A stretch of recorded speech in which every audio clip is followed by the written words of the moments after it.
SCP-131. Object Class, Safe. Special Containment Procedures. No special safety procedures are to be taken with SCP-131-A and SCP-131-B. They are free to travel about Site-19 so long as they do not attempt to enter any restricted areas or attempt to leave the facility. Casual contact with the subjects is permitted, but it is recommended that such contact be kept to a minimum to prevent the creatures from forming an attachment to personnel. Hourly tabs are to be kept on subjects at all times. Failure to account for their presence at these times constitutes a Level 1 lockdown situation. Any report of abuse or mistreatment of the subjects will result in harsh reprimand. TTT. Description: SCP-131-A and SCP-131-B, affectionately nicknamed the iPods by personnel, are a pair of teardrop-shaped creatures roughly 30 cm 1 foot in height, with a single blue eye in the middle of their bodies. SCP-131-A is burnt orange in color while SCP-131-B is mustard yellow. At the base of each creature is a wheel-like protrusion which allows for locomotion, suggesting that the creatures may be biomechanical in origin. The subjects can move surprisingly fast, covering over 60 meters 200 feet in a matter of seconds. The subjects, however, lack a braking system, which has led to some rather spectacular, if not overly amusing, mishaps involving the creatures.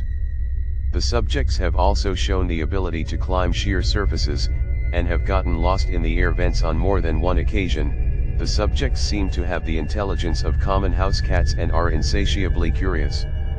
Most of the time they simply roll around the facility, observing personnel at work and catching peeks at other safe class SCPs. The subjects seem to be able to communicate with each other via an untranslatable high-pitched babbling. The subjects have never been observed to blink, even in laboratories when the subjects have been videotaped for over 18 consecutive hours.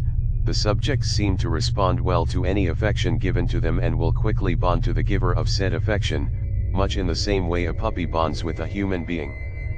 They will follow anyone or anything they've made a bond with anywhere, even into normally restricted areas.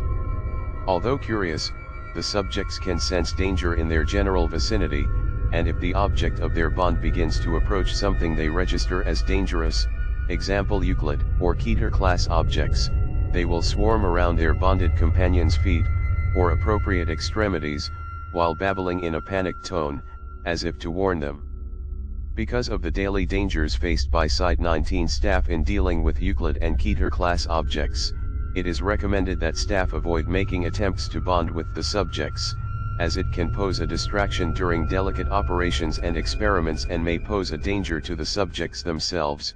See Addendum 131-1. If the subjects are ignored by their bonded target long enough, they will eventually lose interest and return to their normal activities. It should be noted that the subjects require no real care or maintenance from the site staff. They do not eat, leave droppings, or even sleep. It would seem that the only sustenance they require is visual stimulation, although this requires further study to verify. Subjects SCP-131-A and SCP-131-B were found in a cornfield outside in the year 19.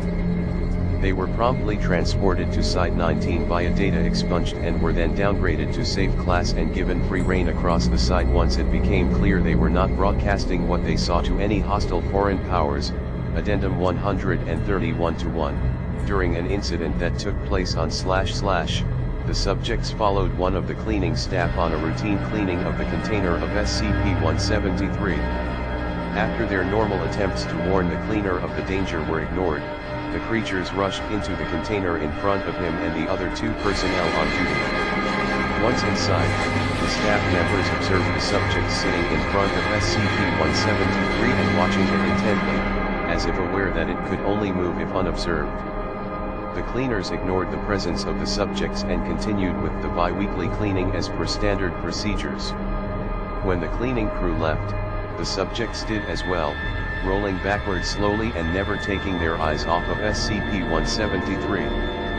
Current applications of SCP-131-A and SCP-131-B as wardens for SCP-173, and perhaps other SCP which require constant observation, such as SCP-689, are being considered.